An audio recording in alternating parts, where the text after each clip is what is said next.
Fala galera, estamos começando aqui mais um Dream Podcast. Seguimos com o nosso especial do Jordan Peterson, Além da Ordem, mais 12 regras para a vida. Gente, chegamos na regra número 6, abandone ideologia. E nesse podcast incrível sobre esse livro muito especial para nós, tenho comigo aqui minha convidada Fabiana Pinhato. Fabi, Bruno. muito obrigado. Seguimos aqui com o nosso especial. Fabi, acredito que você já leu a fundo essa regra aqui várias vezes, né, Fabi?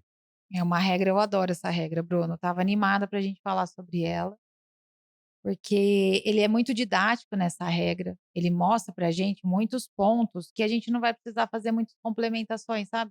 Sim, Porque a gente lendo e fazendo análises do que a gente está vivendo vai nos ajudar e ajudar quem está assistindo a gente a entender que ele não está falando sobre pensadores, está falando sobre ideólogos. Então, de partida, eu diria que ele está acompanhando o raciocínio, ou, na verdade, literalmente isso, porque esse livro aqui é de 1987, do Thomas Sowell, que fala sobre o conflito de visões, origens ideológicas das lutas políticas. Ele coloca o mundo em duas visões de pessoas que têm uma visão irrestrita e as pessoas que têm a visão restrita do mundo. Aí, num contexto histórico, Bruno, a gente pode dizer o seguinte: até meados ali da Revolução Russa, até mais ou menos na época de Nietzsche, Dostoiévski, que a gente vai falar sobre eles aqui, né? A gente vai dizer o seguinte: o mundo vinha em uma cadência de uma visão restrita. Por quê? Porque as pessoas elas tinham ali uma questão muito mais religiosa do que uma questão científica para se arregimentar nos seus vieses. Então, as pessoas elas criam na Bíblia, elas criam no sacerdócio, elas criam em tudo isso e elas vêm ali, né, fazendo uma reflexão muito mais espiritual, no sentido da alma e de tudo mais, do que reflexões científicas, né? De onde vim, para onde vou. As pessoas acreditavam numa lógica que vinha sendo muito tempo debatido pela igreja. E aí a gente tem 2 personagens, que é o Nietzsche e o Dostoiévski, que fala sobre a respeito, né, de você estar num mundo onde Deus está morto. Nietzsche fala essa frase e ele mostra que existe, ele abre então, ele dá uma abertura para a visão irrestrita, que é essa visão que o Sowell vai discutir ao longo do livro. Então a gente parte de um mundo onde estávamos sobre uma visão restrita e vamos para um mundo onde Nietzsche e Dostoiévski coloca como uma visão irrestrita, que é onde Deus está morto e a partir daí existe o niilismo. E então a gente começa a entender que nesse lugar não há mais a regência de Deus, né? Não há mais o monoteísmo. Então aqui ele vai falar aqui na página 162. Nietzsche acreditava que à medida que o propósito da vida humana se tornava incerto, fora da estrutura intencional do pensamento monoteísta e do mundo significativo que ela propunha, experimentaríamos um aumento existencialmente devastador do niilismo. Então, o Nietzsche ele propõe, né, ali como advogado do diabo, o seguinte: ó, se Deus está morto, então nós podemos fazer qualquer coisa. E, de fato, o Ocidente ele vinha numa pegada, Bruno, muito restrita com relações à tradição, à geração, coisa que lá no Oriente já não se tinha isso, né? O pessoal ali da ortodoxa, do islamismo, eles já tinham uma visão diferente para várias questões que para nós aqui de vertente judaico-cristão são verdades, né, absolutas e incontestáveis. Quando eles colocam isso, né, o alemão ali, o russo, colocam isso como uma possibilidade de abertura de pensamento, eles criam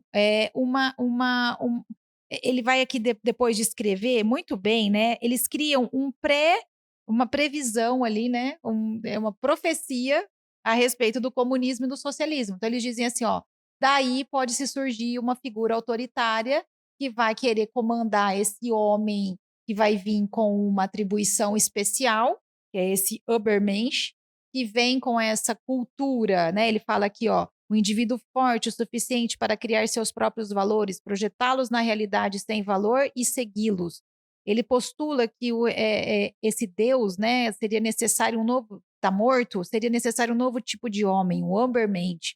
E esse homem, né, seria então o salvador de toda essa questão niilista que ia se colocar no mundo. Isso dá abertura para o nazismo, dá abertura para o comunismo, né? Daí que vem o fundamentalismo da época do Hitler, que procurava aquela raça ariana, e isso foi em 1945. Antes disso, o Stalin, ali com toda o que ele faz ali, ele provoca a morte de milhões de ucranianos na época ali pelos gulags, né, que é toda a história aí, que é a figura, né, que inicia aqui o livro, para ele colocar ordem no mundo. Então, esses axiomas, né, que vão sendo criados por esses Obermensch, por esses super-homens, eles são mais para frente definidos como ideologias. Ô, Fabi, vê se eu entendi. Aqui no início, no início da regra, né? Uhum.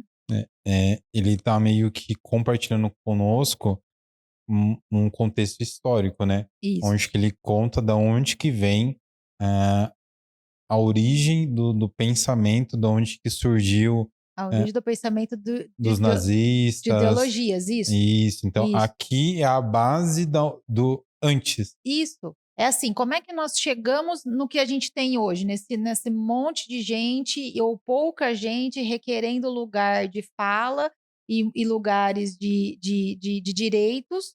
Da onde que viemos isso se partíamos de um princípio de pessoas que eram responsáveis, E, né? e, é, e é muito importante também enfatizar, né? Uhum, Porque eu tô aqui na página 165 e tá uhum. bem na minha cara aqui a Alemanha nazista, né? Isso. Então, é muito importante Como chegamos nisso?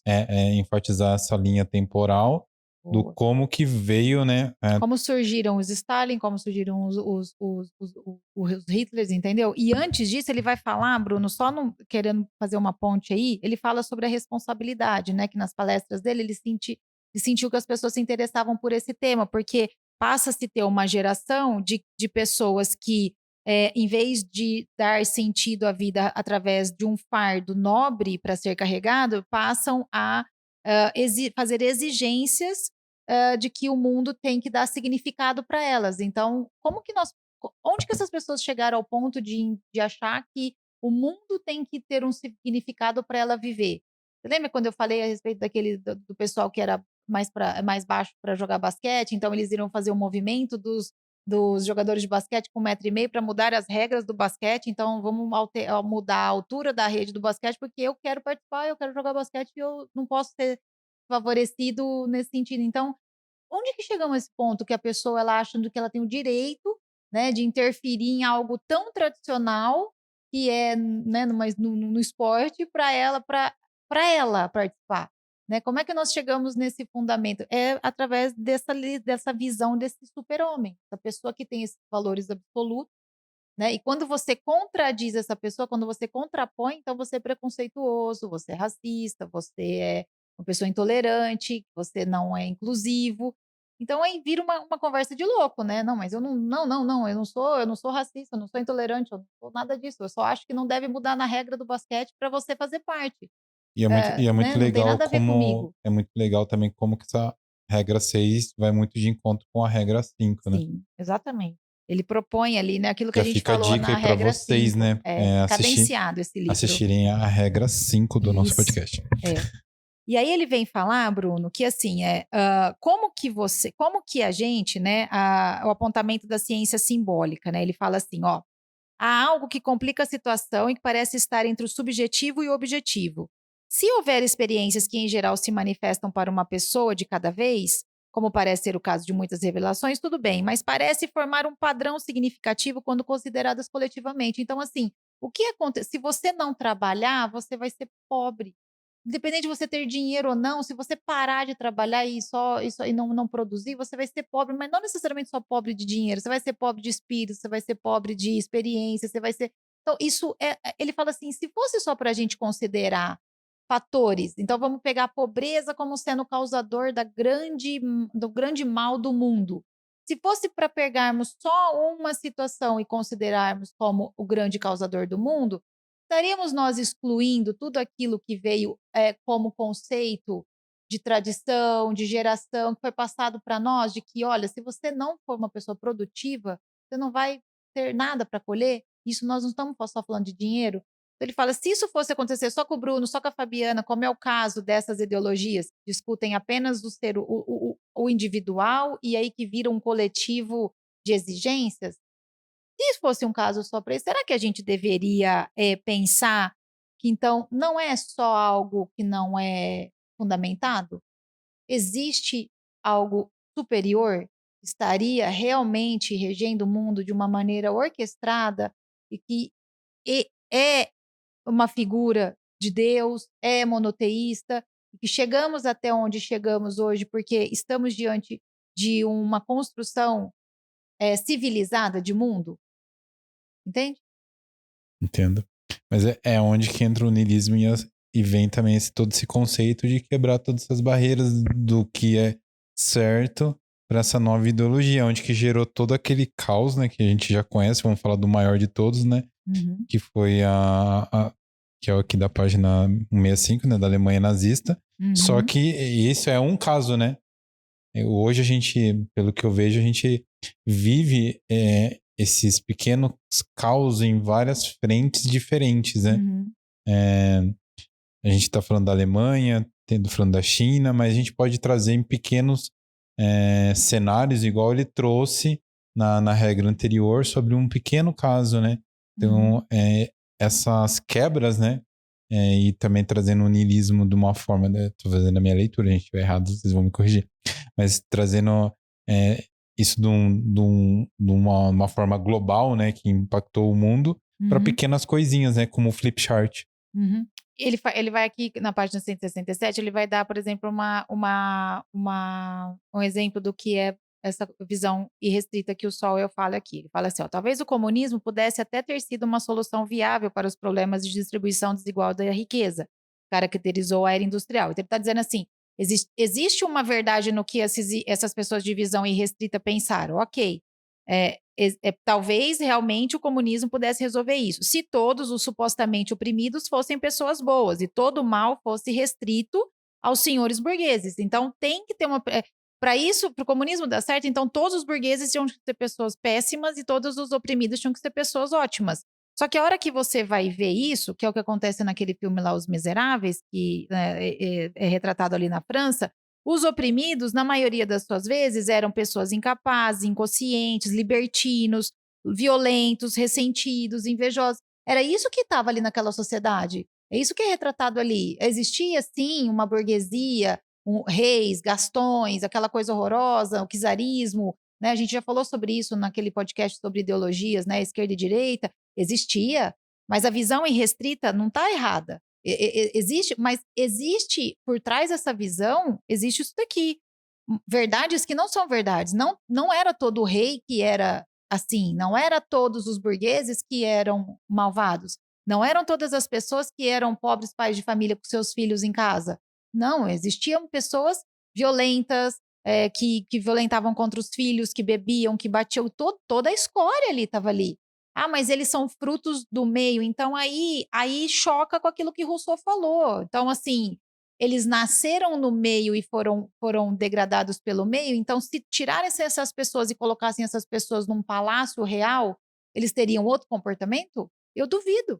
Com certeza eles teriam o mesmo comportamento. Por quê? Faz parte da natureza e ele vai falar que pessoas que pegaram esse gancho, viram ali, viram que era uma oportunidade para ter um palanque político, principalmente, e cria-se aí figuras como Marx, cria-se pessoas como figuras como Stalin, cria-se figuras como Hitler e etc. Pessoas que pegaram politicamente essas questões e colocaram como religião, né? Então, eles fomentaram aqui a atração fatal do falso ídolo. E o conservadorismo também entra nisso. Se a gente for partir aqui, ó, na página 168, ele fala o conservadorismo, socialismo, feminismo, pós-modernismo, ambientalismo, todos esses ismos, quando são caracterizados pela figura salvadora de uma pessoa, lembra que lá naquele podcast eu falei, né, que o conservadorismo, se a gente for levar isso até a gente vai colocar uma figura militarizada ao extremo para conservar todo mundo da mesma maneira. E, na verdade, não é isso que as pessoas que estão desse lado restrito procuram. Elas procuram mais a questão do certo e do errado. aquilo que é digno, aquilo que é virtuoso, aquilo que tem significado, aquilo que tem propósito, aquilo que não trai a sua alma, aquilo que te alimenta como pessoa, que faz você crescer profissionalmente, pessoalmente, que faz a sua jornada valer a pena. É isso que o lado mais restrito procura. Quando você delega isso para uma figura, você está fazendo a mesma coisa que os niilistas fizeram quando delegaram isso para um Superman, né? O que hoje fazem os progressistas. Eles atribuem a Greta a grande salvadora do ambientalismo. Eles atribuem aos líderes socialistas, Fidel e companhia, o grande, né, o Che e todas as pessoas ali. Então, será que a gente será que não foi feita uma grande confusão em torno dessas pessoas que ele vai depois descrever como preguiçosas? Porque não foram procurar contextos históricos para entender que ali existia uma grande lacuna para as pessoas escaparem da igreja. É isso que aconteceu. Eram pessoas que não estavam satisfeitos em serem nem judaicos, nem cristãos, nasceram no Ocidente e não queriam nem ser uma coisa nem outra, então eles partem para essa libertinagem. Então, ok, tudo bem, mas assim, e daí vem-se várias frentes de ismos que são colocadas hoje como verdades absolutas, e aí contrapõe aquilo que a visão restrita coloca como sendo a verdade absoluta que está em Deus e nas coisas sagradas, né? Na 169, ele coloca assim, ó, se você for considerado os oprimidos e os opressores como termos que vão ser enviesados, nós podemos dizer o seguinte: existem muitas razões para as pessoas serem pobres.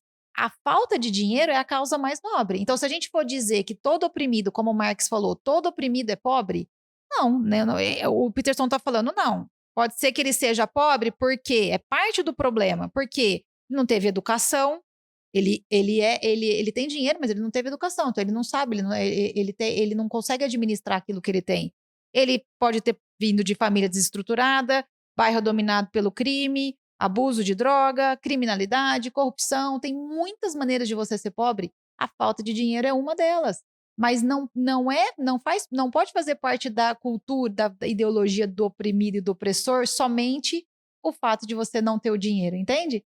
E esses ideólogos colocaram isso como uma verdade absoluta e como, mais uma vez, né, ele coloca aqui, ó, na 170, após dividir o mundo em grandes partes indiferenciadas, como dividiram o mundo nessas condições de pobre e rico, oprimido e opressor, é, é, elite e burguesia, que foi isso que, né, se fomenta ali nas falas de Marx, arianos e não arianos, né, como no Hitler.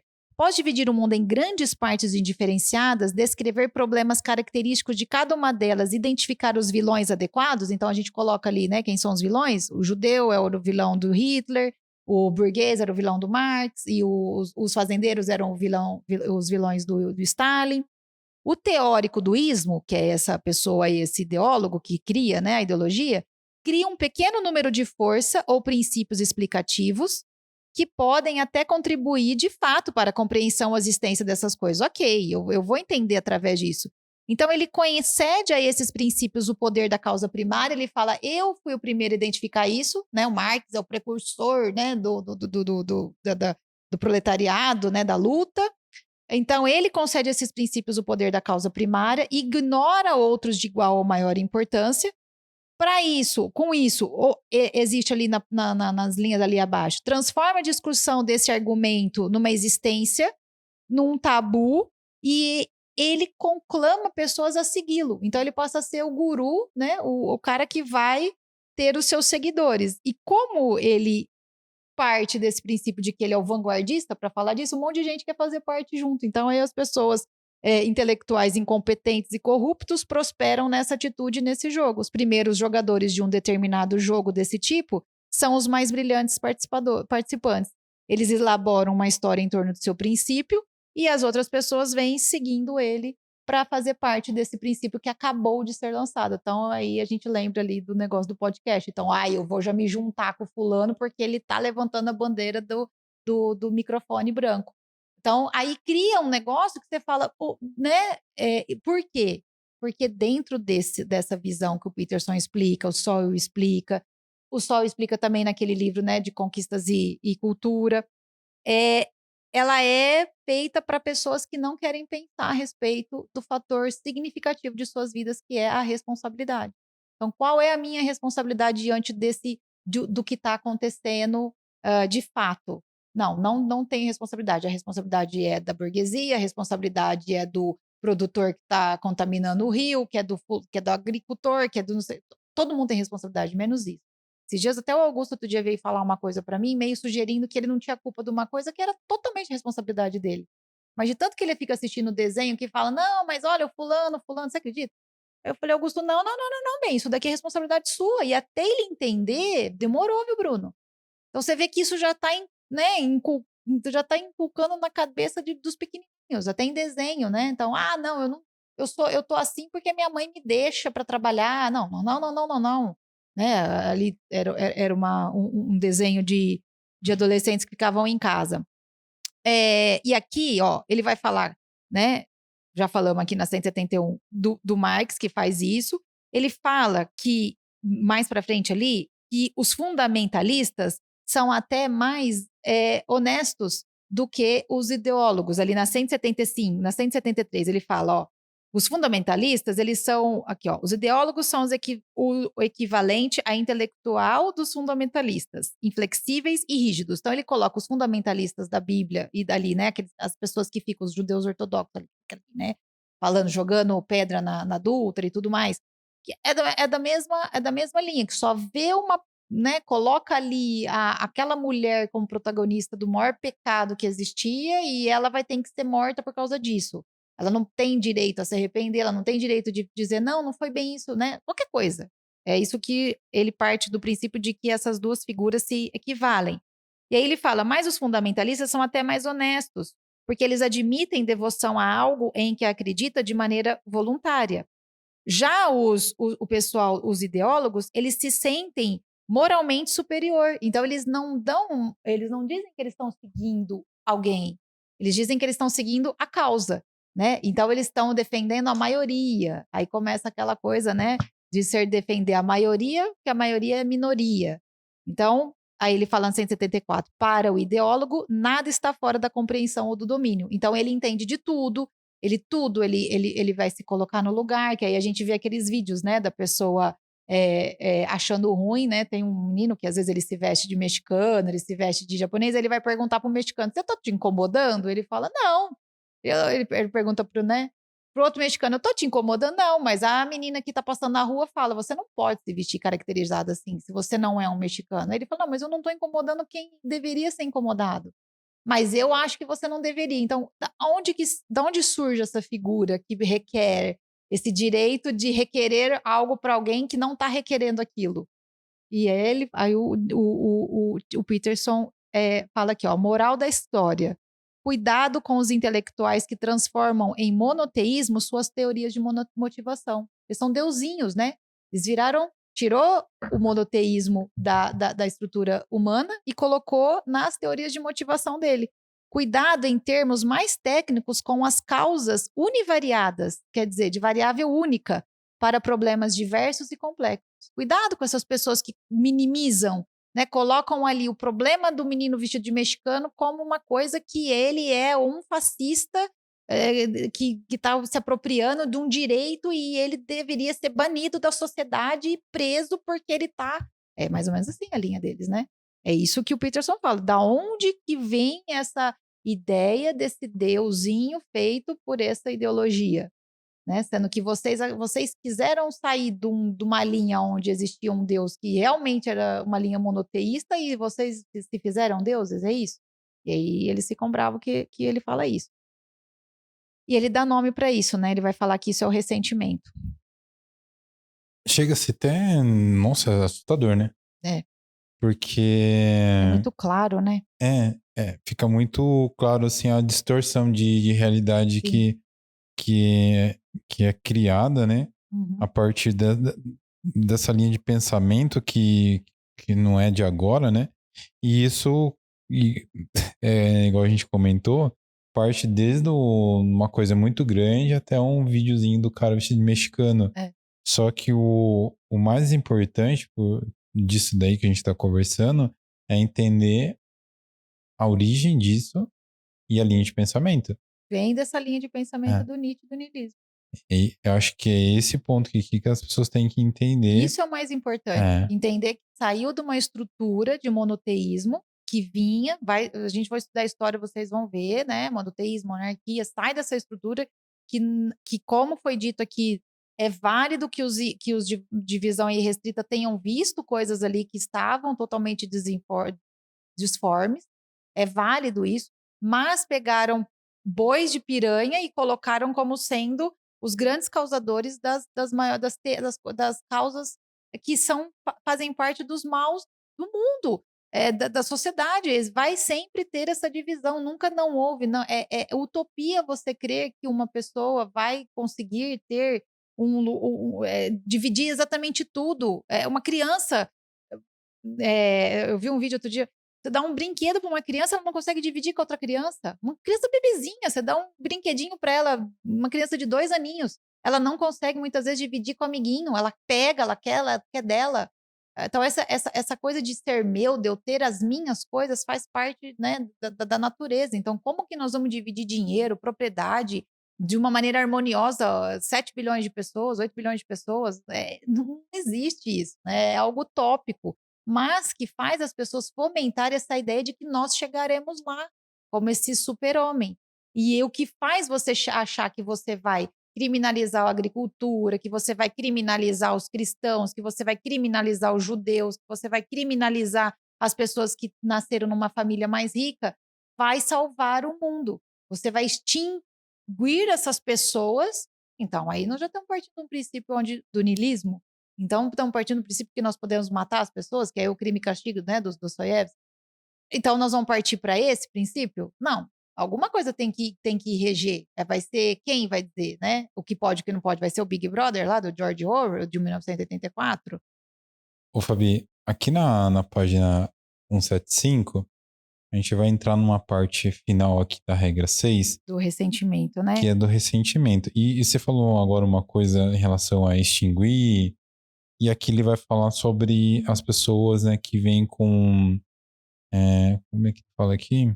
Em relação à pessoa aqui, ó, os bem-sucedidos são considerados exploradores, corruptos, pois podem ser julgados de maneira lógica como beneficiários indignos. Bom, aí, fazendo uma alusão que você falou, né, sobre tomar posição e extinguir, a gente também pode fazer uma alusão ao que aconteceu, né, com o nazismo de querer extinguir Toda uma raça. uma raça, Hum? e a gente já tem indícios históricos do quão bem sucedido Uhum. vinha a sociedade judaica Judaica naquela época. Os crescendo, ucranianos também, eles é, eram ricos, né? Os fazendeiros. Eles é, tinham vamos dizer assim, propriedades, né? financeiramente, né? Uhum. Então, isso daqui vai muito de encontro a esse ressentimento, né? Esse ódio, né? Uhum. Que vamos. Isso. Ele vai falar, ó, o ressentimento ocorre quando o fracasso individual ou o status insuficiente é atribuído ao sistema no qual essa falha ou status inferior ocorre. E mais particularmente, as pessoas que alcançaram sucesso e status elevado dentro desse sistema. Então, a culpa é de todo mundo, menos minha. O ressentimento eu sou ressentido porque fulano tem, ciclano tem, fulano, né? Não, mas eu sou boa pessoa. Eu quero bem. Mas aí você vai lá cavucar, ela tá cheio de ressentimento com relação a quem tem. Então ele fala essa frase aí que você falou dos bem-sucedidos que vão ser, né, tido como os grandes vilões. E aí ele fala a outra característica típica da busca ideológica, porque tem gente que fica procurando isso, né, causas para se voluntariar. As vítimas apoiadas por ideólogos são sempre inocentes. Às vezes elas são de fato inocentes e os acusados são sempre maus. Então, assim, todo mundo que faz parte dos movimentos são ótimas pessoas. E quem está criticando são péssimas pessoas.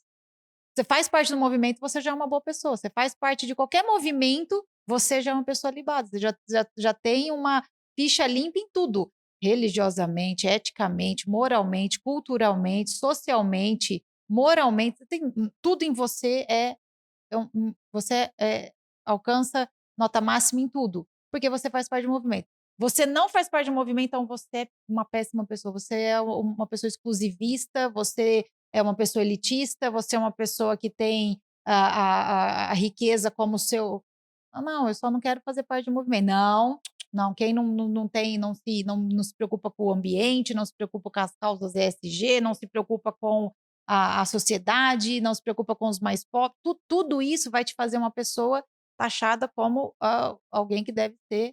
É, e esse ressentimento, ele fala, nasce de uma estrutura, de uma ideologia. Alguém soprou isso aí em você, você foi lá e comeu dessa maçã, né?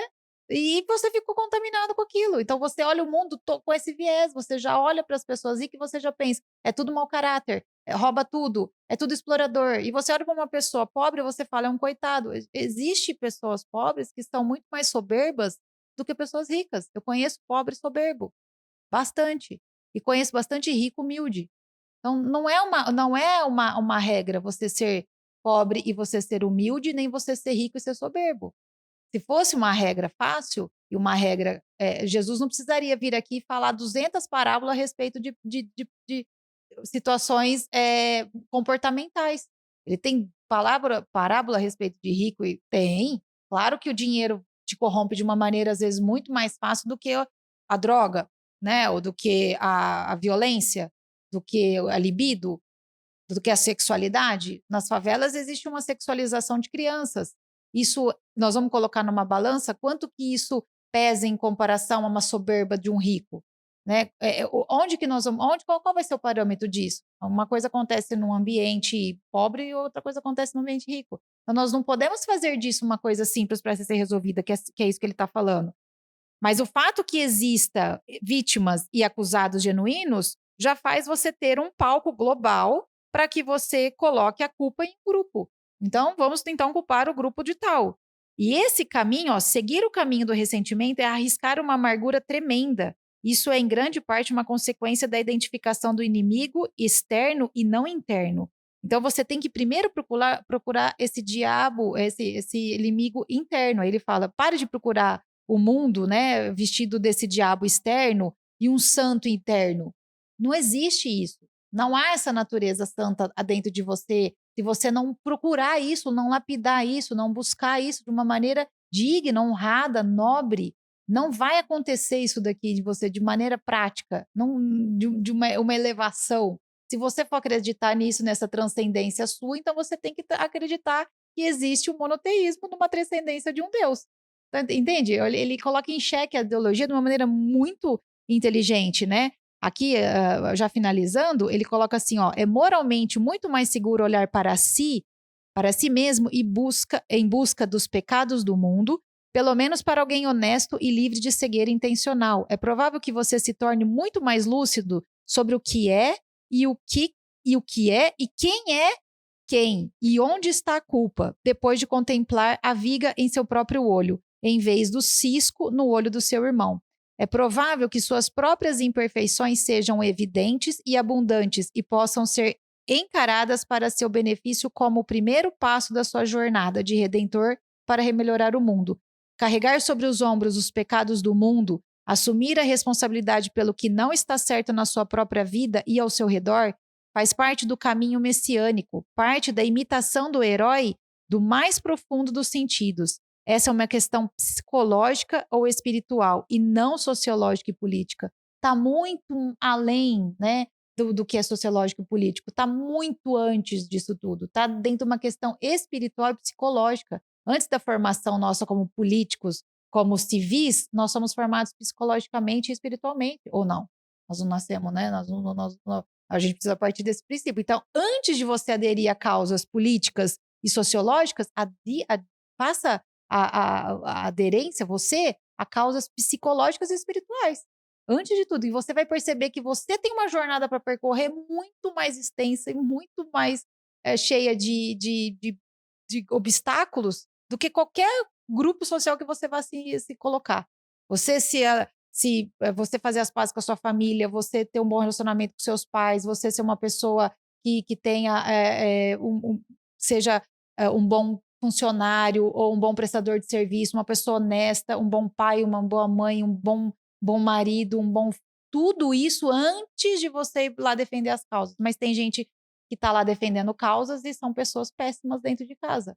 Isso em todas as causas, não estou dizendo só na causa que segue ali a linha aí restrita, né? E aí ele finaliza, né, Bruno, dizendo que tenha um pouco de humildade, limpe seu quarto, cuide da sua família, siga sua consciência, endireite sua vida, encontre algo produtivo e interessante para fazer e comprometa-se. Quando você puder fazer tudo isso, então procure um problema maior e tente resolvê-lo se tiver coragem. Se isso também funcionar, passe para projetos ainda mais ambiciosos. E como início imperioso desse processo, abandone a ideologia. Larga a mão de ir atrás de gente que fica soprando coisa no ouvido aí que não serve para nada. Viu? Eu acho muito legal porque ele vem com muita informação, Uhum, mostrando, né, de forma linear, uhum, histórica, a origem, né, como ele gosta de fazer, né? Ele traz muitas referências, é, e aí depois ele explica o porquê de muita coisa. No final ele faz como todo o capítulo dele, que a gente viu muito isso no primeiro especial, ele vem estar com uma pedrada na nossa cabeça, uhum. que é o famoso você tem que se conhecer primeiro, tem que ser o senhor do seu destino, e depois você sai opinando, colocando o dedinho aí em outras coisas, né? Eu acho que, infelizmente, como você mesmo comentou, né, da situação do Guto, né, numa situação de desenho, a gente vê essas, essas situações, né, de,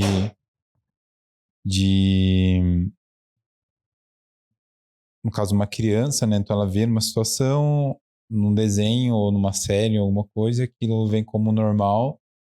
Só que quando a gente tem a base, né, a gente acaba refletindo, né? E antes de qualquer base social, ideológica, né, vem a base dos valores, da família, da parte espiritual.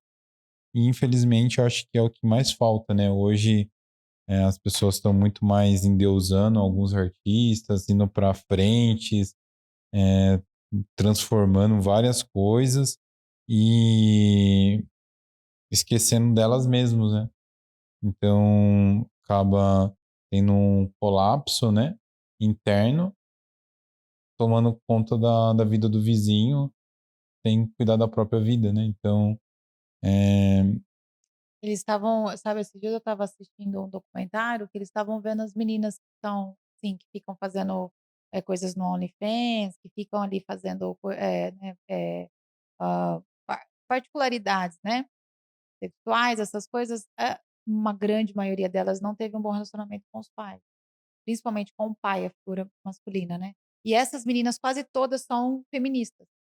Então, olha que loucura. A menina, ela faz parte de um movimento feminista, onde ela pode ali fazer o que ela quiser, o corpo dela, ok, né? Não vou eu aqui dizer faça isso, faça aquilo, mas ela faz parte de um movimento que defende a autonomia né, a autenticidade da mulher ser protagonista da própria vida, mas dentro de casa, ela não consegue se relacionar com o pai. Então, pode ser que o pai seja um abusador, que o pai seja qualquer coisa, mas há ali um princípio de ressentimento, claramente, que a faz tomar decisões para a vida dela que esteja longe do pai, longe da família. Então, isso que ele fala, você tem coragem de consertar isso? Não, mas aí a menina fala, né? O cara fala: e se eu te desse dinheiro para você ganhar o que você ganha hoje, mas você não fosse mais fazer isso? Ela fala: não, eu não quero. Então, as pessoas não querem, porque é muito mais trabalhoso você regrar a vida de maneira restrita do que você deixar a sua vida livre por niilismo, né. Só que quando você diz isso para uma pessoa que não tem conhecimento, no caso dessa menina, ela é uma menina lúcida. Ela fala: "Não, eu não quero, eu já sei onde eu estou". Mas quando você diz isso para uma pessoa que está cega pela ideologia, por isso que ele fala: "Abandone a ideologia". No caso, essa menina, talvez ela não faça parte mais de um movimento de ideologia, porque ela já sabe que ela nem com dinheiro ela sai de lá. Mas quantas pessoas, se você oferecer o dinheiro, elas saem de movimentos? Você vê um monte de gente que faz parte de movimentos aí né, trabalhadores, que anda de jatinho, né, que tem carros mas, né, como que você aceitou isso, sendo que você faz parte daquilo, isso faz parte daquilo que você luta contra? Como que você justifica isso? Pela cegueira da ideologia. Aí você pode dizer que é uma cegueira intencional, que é isso que ele vai falar que é a pior das cegueiras, que é aquela que você propõe que você está cego, mas você não está, mas você vende a imagem de cegueira para as pessoas e muitos vão ficar lá cegos inocentemente anos, como pode ser uma questão de você realmente estar cego. Tudo bem. Essas pessoas que realmente estão cegas, por exemplo, escutam podcasts, leem livros como esse, perto, fala, putz, não tinha pensado nisso. Né, a Thaís Feltrin mesmo que faz ela tem vários, ela faz vídeos no YouTube, né, sobre livros, bastante livros, ela fala: "Eu era do espectro irrestrito", ela tem, tá, um vídeo sobre esse conflito de visões muito legais para vocês assistirem. E ao ler muito sobre esse lado irrestrito, eu falei: não tá colando isso daqui, tem muita coisa muito solta aqui".